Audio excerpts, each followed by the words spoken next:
las elecciones. Está nuevamente con nosotros Raúl Sor, después de estar una semana fuera. Ya lo tenemos de regreso. Raúl, ¿cómo estás? Bien, bien, bien. Ya, qué bien. Partamos entonces con estos candidatos. Estamos repitiendo lo que vimos en 2022, pero han pasado varias cosas en estos años. Ya sabemos cómo es un gobierno de Jair Bolsonaro. Está actualmente condenado Jair Bolsonaro, está en un arresto domiciliario. Es su hijo quien toma 27 años. La posta. 27 años por un intento de golpe de Estado. También vimos esas imágenes.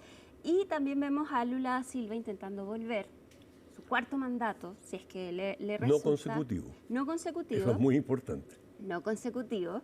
Pero ya con 80 años, aunque se mantiene estupendamente bien, hay que decirlo. ¿Cómo ves tú este escenario primero? Bueno, a esta altura, esto de los 80 años parece que no es tan significativo si uno mira a Estados Unidos, donde el presidente tiene 80 años. Exacto. De manera que la edad parece no ser un factor definitorio, pero claro, uno siempre piensa que es preferible una persona en una, digamos, sobre todo en un cargo tan exigente, una persona de menos edad, pero en fin, ya se verá qué pasa. Ha tenido que responder reiteradamente Lula a estos cuestionamientos y tiene que subir sus videos haciendo ejercicio. Al parecer no es tan importante, pero es un tema que hay que considerar porque él tiene que responder reiteradamente a esto. Sí, sin duda, como el tema de género es un tema... También, también. Todo aquello que sale estrictamente de la norma se transforma en un tema. Pero independiente de eso, por lo que vemos por las encuestas, va a ser una elección bastante competitiva y aunque Lula tiene alguna ventaja, en una carrera presidencial de este tipo habrá que ver cómo se llega al día de las elecciones y ese es el gran tema que tiene muy preocupado no solamente a los brasileños, por supuesto, pero también a Estados Unidos.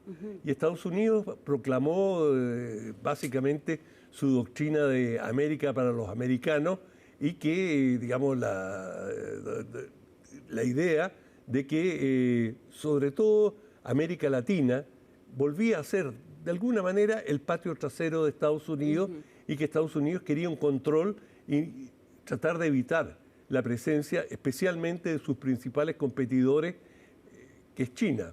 Pero en el caso de Brasil se han ido dando una serie de circunstancias que han ido distanciando a Estados Unidos y Brasil.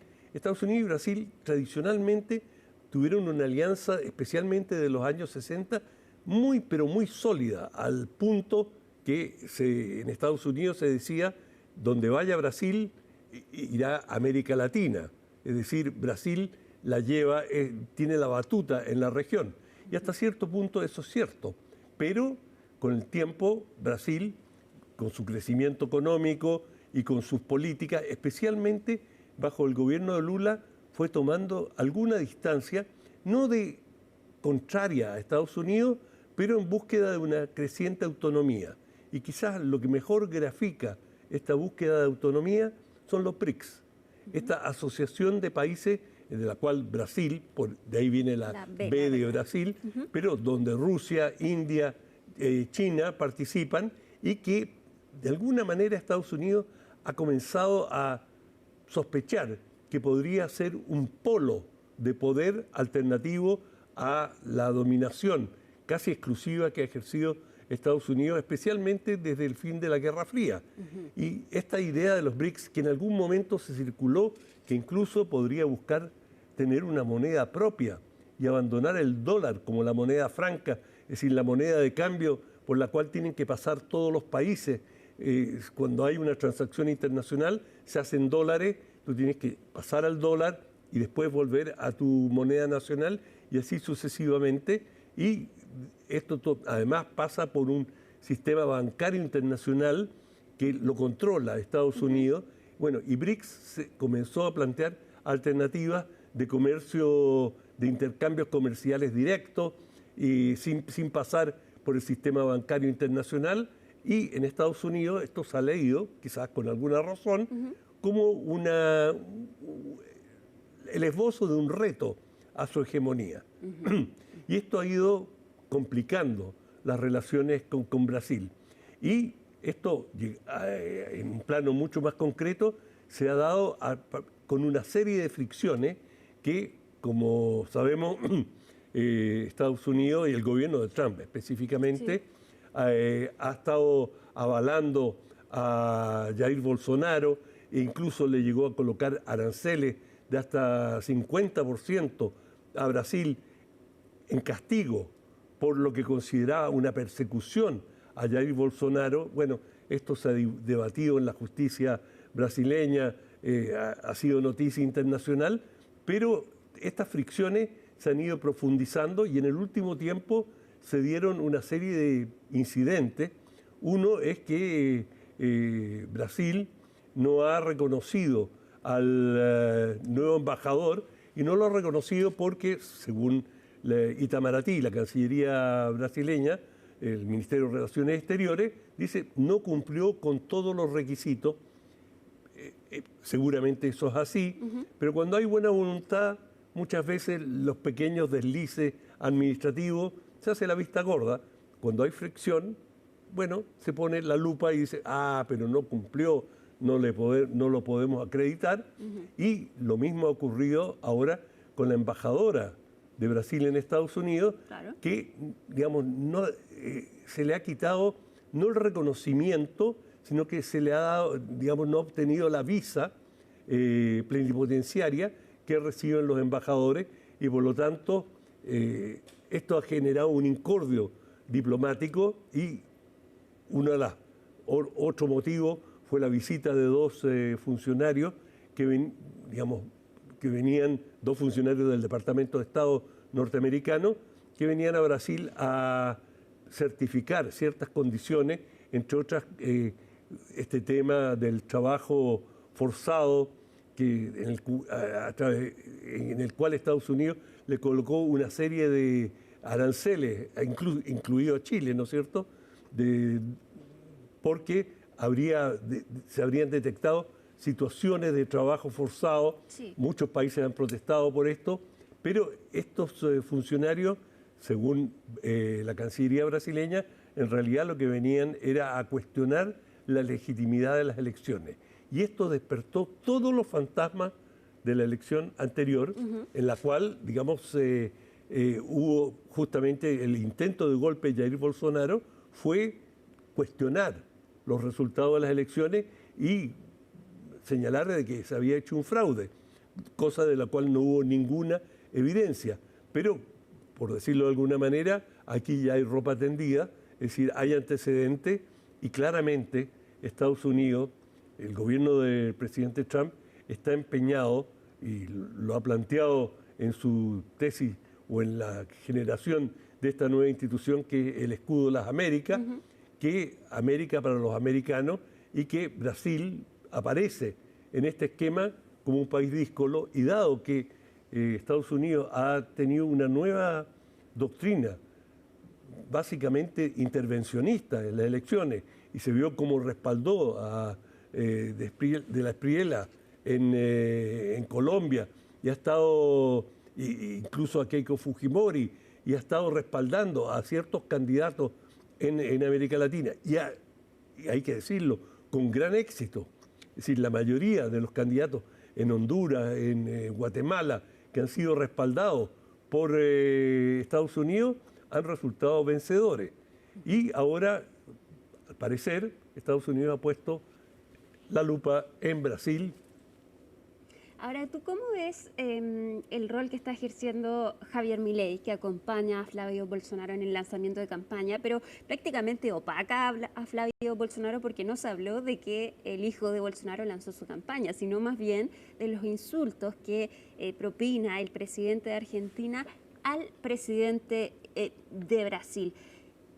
Pareciera ser que Javier Milei está en esta misma dinámica de trabajar en función de Estados Unidos, entonces, para que la extrema derecha de Brasil entonces se alinee con los presidentes de extrema derecha de América Latina. Absolutamente. Yo creo que Javier Milei no ha hecho ningún secreto de esto y su viaje a Brasil fue un viaje de provocación manifiesto. Si un presidente de un país no viaja a otro e insulta a uno de los candidatos que además es el presidente en ejercicio, claro, y que esto ha tenido ya una repercusión directa en las relaciones entre Brasil y Argentina, muy severas por lo demás, es decir, con retiros de embajadores, llamadas a consulta a los embajadores respectivos, y con una serie de adjetivos y epítetos que están muy fuera de las relaciones diplomáticas. De manera que lo que estamos viendo entre Brasil y Argentina es un quiebre que tomará bastante tiempo. Yo creo que sería más fácil reparar las relaciones Estados Unidos-Brasil, es decir, supongamos que Lula gana las elecciones, yo creo que al estilo de Trump va a dar el incidente por olvidado y va a invitar a Lula a la Casa Blanca y lo va a arropar y decir, hombre, pequeñas fricciones que no significan... En el estilo de Trump, claro, que un día sí.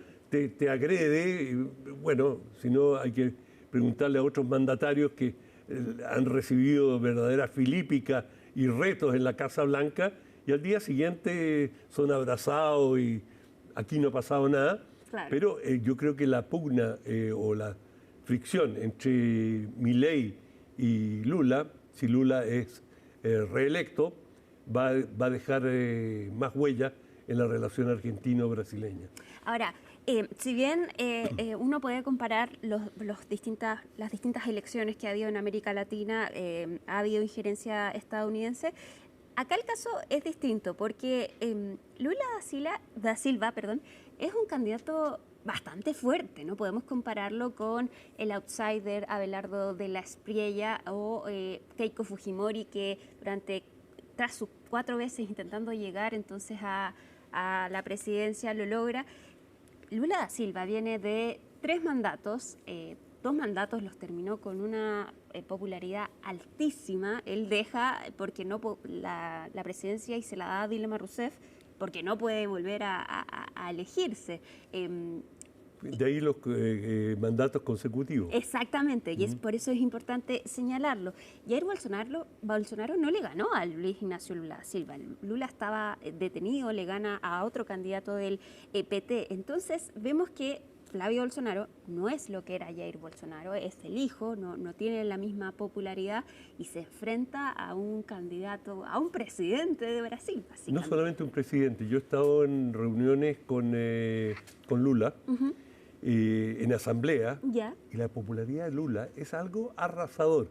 Ese hombre, de verdad, lo he visto en pocos políticos, tiene una magia, tiene una empatía.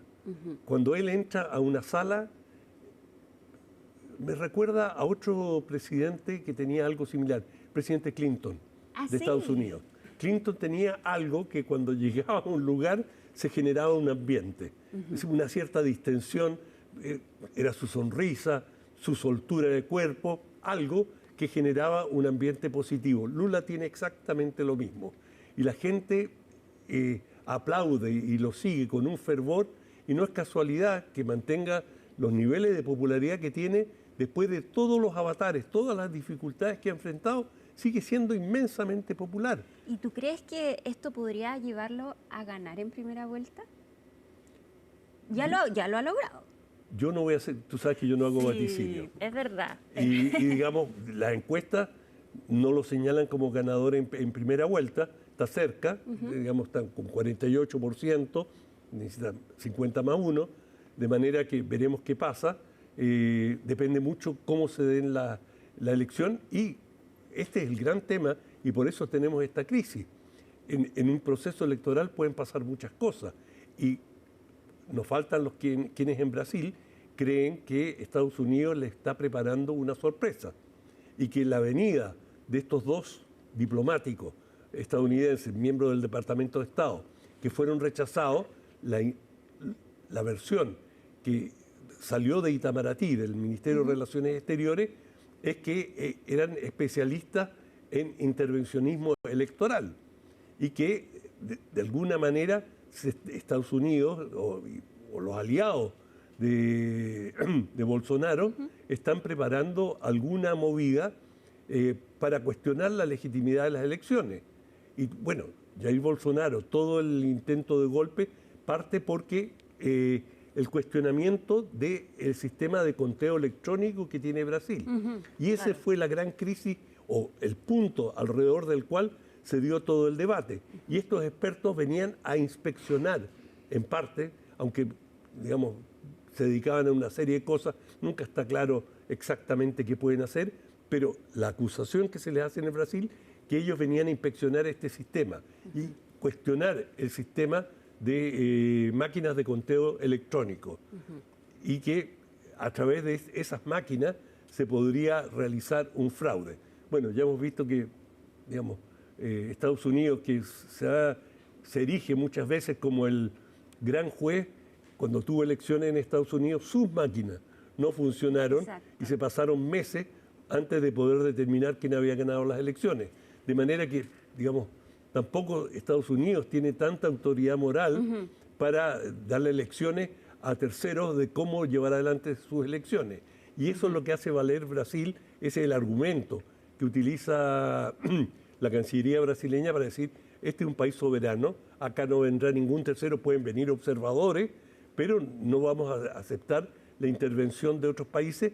Todo esto con el mar de fondo de la pugna por la hegemonía en la región entre Estados Unidos y Brasil. Cuando digo pugna, no es que Brasil quiera ser hegemónico o tenga la posibilidad de serlo, pero reducir el nivel de influencia de Estados Unidos en la región. Raúl, lamentablemente se nos acabó el tiempo, podríamos seguir conversando y analizando este tema, pero sin duda, hasta octubre. Vamos a seguir haciéndolo. Raúl, muchas gracias por estar con nosotros, que estés muy bien. Encantado, chao.